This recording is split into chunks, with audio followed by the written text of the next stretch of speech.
বাংলাদেশের মানুষ ভাত এবং ভোটের অধিকার থেকে আজও বিপন্ন। এই অধিকার আদায়ে পথে নামতে হবে। দ্রুত ভোটের দাবিতে নতুন বছরের শুরু থেকেই বিএনপি রাজপথে আন্দোলন শুরু করবে, মিলল তার স্পষ্ট আভাস। এখন প্রশ্ন উঠছে, বাংলাদেশের মিলিঝুলি সরকারের মধুচন্দ্রিমা কি তবে শেষের পথে? রইল প্রতিবেদনে। দ্রুত নির্বাচনের দাবি জানিয়েছিল আগে।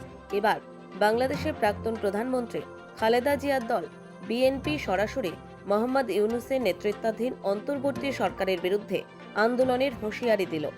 বিএনপি মহাসচিব মির্জা ফখরুল ইসলাম আলমগীর সোমবার ঠাকুরগাঁওয়ে দলের জনসভায় বলেন, 5ই আগস্ট যেমন রাস্তায় নেমেছিলেন, আবারও ঐক্যবদ্ধ হয়ে রাস্তায় নামতে হবে। ভোটের অধিকার, ভাতের অধিকার আদায়ের জন্য এবং ন্যায় বিচার পাওয়ার জন্য রাস্তায় নামতে হবে। নাকি আবার ওই আওয়ামী লীগের নৌকাতে ফিরে যেতে চান? চান নাকি? তাহলে কিন্তু ওই যেমন 5ই আগস্ট সবাই মিলে রাস্তায় নামছিলেন, তাহলে আবারও সেই মতো ঐক্যবদ্ধ হয়ে রাস্তায় নামতে হবে। রাস্তায় নামতে হবে নিজের অধিকার আদায়ের জন্য, ভোটের অধিকার আদায়ের জন্য, ভাতের অধিকার টানার জন্য এবং ন্যায় বিচার পাওয়ার জন্য। ইউনূস সরকারের সঙ্গে সাবেক শাসক দল বিএনপির মতবিরোধ নতুন নয়। ইউনূসের 4.5 মাসের জমানায় শেষের 2 মাস ধরে সরকারের নানা পদক্ষেপ নিয়ে আপত্তি জানিয়ে আসছে বিএনপি।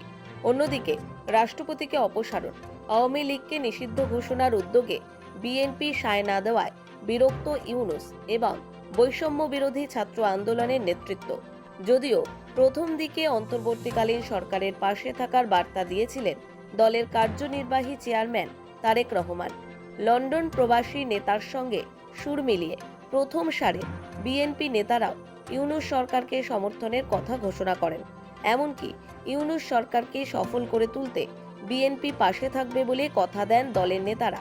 কিন্তু সরকারের 4 মাস পূর্তির পরে বিএনপি সুর বদলে ফেলেছে জাতীয় সংসদ নির্বাচন নিয়ে স্পষ্ট করে সরকার অবস্থান না জানানো।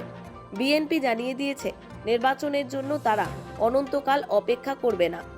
আমাদের দুর্ভাগ্য যে আমরা এখন পর্যন্ত একটা ব্যবস্থা করতে পারলাম না, যে ব্যবস্থায় প্রতি 4 বছর বা 5 বছর পর পর আমরা একটা ভোট করব। সেই ভোটে আমরা আমাদের পছন্দ মতো লোককে বাছাই করে আমরা পার্লামেন্টে পাঠাবো, সংসদে পাঠাবো, তাই না? এই সংসদে তারা বসে আমাদের জন্য আইন তৈরি করবে, আমাদের উন্নতি হবে সেটা ব্যবস্থা করবে। এই কাজগুলো তাদের করার দায়িত্বটা তাদের, তাই তো? তো সেইখানে দুর্ভাগ্য আমাদের যে আমরা এতদিন সেটা করতে পারি। একটা সুযোগ আসছে আজকে, আমরা সেই সুযোগটা যেন সদ্ব্যবহার করতে পারি। রাস্তায় নামতে হবে নিজের অধিকার আদায়ের জন্য, ভোটের অধিকার আদায়ের জন্য, ভাতের অধিকার টানার জন্য এবং ন্যায় বিচার পাওয়ার জন্য। গত 16ই ডিসেম্বর বিজয় দিবসের ভাষণে ইউনূস জাতির উদ্দেশ্যে বলেন, আগামী বছরের শেষ বা 2026-এর গোড়ায় ভোট হতে পারে। আমার একান্ত ইচ্ছা এবারের নির্বাচনে প্রথমবারের তরুণ তরুণী ভোটাররা শতকরা 100 ভাগের কাছাকাছি সংখ্যায় ভোট দিয়ে একটি ঐতিহ্য সৃষ্টি করুক। নতুন ভোটার ছাড়াও যাদের আগে থেকে ভোটার তালিকায় নাম থাকার কথা ছিল, তারা ভোটার তালিকায় আছে কিনা তা নিশ্চিত করতে হবে। বিশেষ মনোযোগ দিয়ে ভুয়া ভোটারদেরকে তালিকা থেকে বের করে দিতে হবে। এখন থেকে সবাই মিলে এমন একটা ঐতিহ্য সৃষ্টি করি যেন স্থানীয় নির্বাচন সহ সকল নির্বাচনে সকল কেন্দ্রে প্রথমবারের ভোটাররা 100% কাছাকাছি সংখ্যায় ভোটদান নিশ্চিত করবে। এবার আমরা প্রবাসী বাংলাদেশিদেরকে ভোট দেওয়া নিশ্চিত করতে চাই। অতীতে আমরা এই ব্যাপারে অনেকবার আশ্বাসের কথা শুনেছি। এই সরকারের আমলে এটা যেন প্রথমবারের মতো বাস্তবায়িত হয়। আবার বলছি, যদি অল্প কিছু সংস্কার করে ভোটার তালিকা নির্ভুলভাবে তৈরি করার ভিত্তিতে নির্বাচন সম্পন্ন করতে হয়, তাহলে 2025 সালের শেষের দিকে নির্বাচন অনুষ্ঠান হয়তো সম্ভব হবে। আর যদি এর সঙ্গে নির্বাচন প্রক্রিয়া এবং নির্বাচন সংস্কার কমিশনের সুপারিশের পরিপ্রেক্ষিতে এবং জাতীয় ঐকমত্যের ভিত্তিতে প্রত্যাশিত মাত্রার সংস্কার যোগ করি, তাহলে অন্তত আরও 6 মাস অতিরিক্ত সময় লাগতে পারে। মোটা দাগে বলা যায়, 2025 সালের শেষ দিক থেকে 2026 সালের প্রথমার্ধের মধ্যে নির্বাচনের সময় নির্ধারণ করা যায়। যেই সময় বিএনপি বলেছিল নির্দিষ্টভাবে সময় জানানো দরকার কবে ভোট হবে, কারণ রাজনৈতিক দলগুলিকে প্রস্তুতি নিতে হবে। এদিকে আওয়ামী লীগ এই মুহূর্তে বাংলাদেশের রাজনীতির ময়দানে তেমন সক্রিয় নয়। এই পরিস্থিতিতে সরকারের সঙ্গে মোকাবিলায় কৌশল নিয়েছে বিএনপি। তারা নির্বাচনকে সবচেয়ে গুরুত্ব দিচ্ছে। সেই সঙ্গে ইউনূসের জামানায় জিনিসপত্রের লাগাম ছাড়া দাম নিয়ে জনক্ষোভকে কাজে লাগাতে চাইছে খালেদা জিয়ার দল। এই ব্যাপারে পার্টির অবস্থান তুলে ধরতেই সোমবার রাতে ঠাকুরগাঁওয়ের সভায় সরব হন বিএনপির মহাসচিব মির্জা ফখরুল ইসলাম আলমগীর। সেখানে বিএনপির সভায় জনতার উদ্দেশ্যে ফখরুল ভাত ও ভোটের দাবিতে পথে নামার ঘোষণা করেন। বলেন, গণ অভ্যুত্থানের মতো বিপুল সংখ্যায় পথে নামতে হবে, ভোট ও ভাতের অধিকার ছিনিয়ে আনতে হবে। আমরা শান্তিতে থাকতে চাই, আমরা শান্তিতে একটা নির্বাচন করতে চাই। সেই নির্বাচনে আমরা ভোট দিয়ে আমাদের যাকে পছন্দ তাকে আমরা নির্বাচিত করতে চাই এবং তারা আমাদের সরকার ব্যবস্থার পরিবর্তন আনবে, চুরি চামারি বন্ধ করবে, দুর্নীতি বন্ধ করবে, ঘুষ বন্ধ করবে, গুন্ডাবাজি বন্ধ করবে, দখলদারি বন্ধ করবে। বিএনপি চেয়ারপারসন খালেদা জিয়া গত কয়েক বছর ধরেই অসুস্থ। তার ছেলে তথা দলের ভারপ্রাপ্ত চেয়ারম্যান তারেক দীর্ঘদিনই বিদেশে। এই পরিস্থিতিতে মহাসচিব মির্জা ফখরুল ইসলাম আলমগীরের হাতে এখন কার্যত বিএনপি পরিচালনার দায়িত্ব। গত 5ই আগস্ট শেখ হাসিনার প্রধানমন্ত্রীর পদে ইস্তফা এবং ঢাকা ছেড়ে দিল্লিতে আশ্রয় নেওয়ার পরে প্রথমবার বাংলাদেশের কোনো রাজনৈতিক দল হিসেবে ঢাকায় ভারতীয় কূটনীতিকদের সঙ্গে বৈঠক করেছিল বিএনপি। সেই প্রতিনিধি দলের নেতৃত্বে ছিলেন ফখরুল।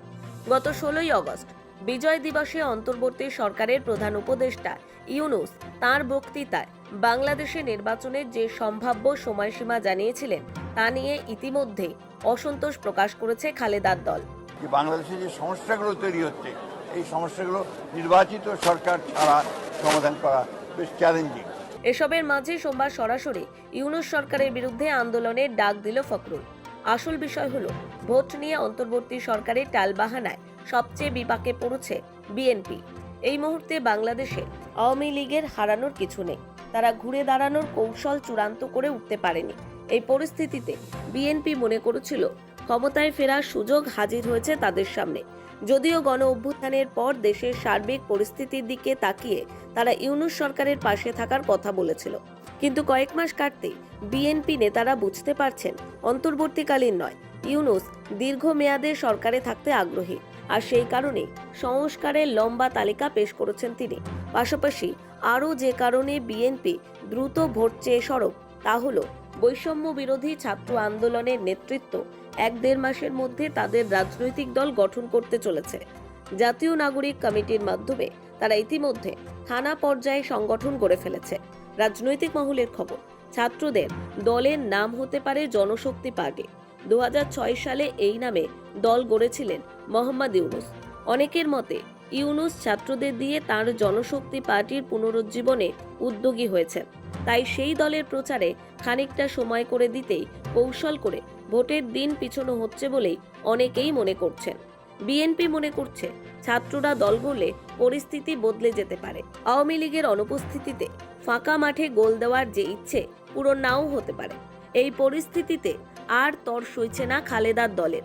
তাই বিদায়ী বছরেই নতুন বছরের কর্মসূচি ঘোষণা করে দিলেন মির্জা ফখরুল। এখন প্রশ্ন উঠছে, মধুচন্দ্রিমা কি তবে শেষের পথে?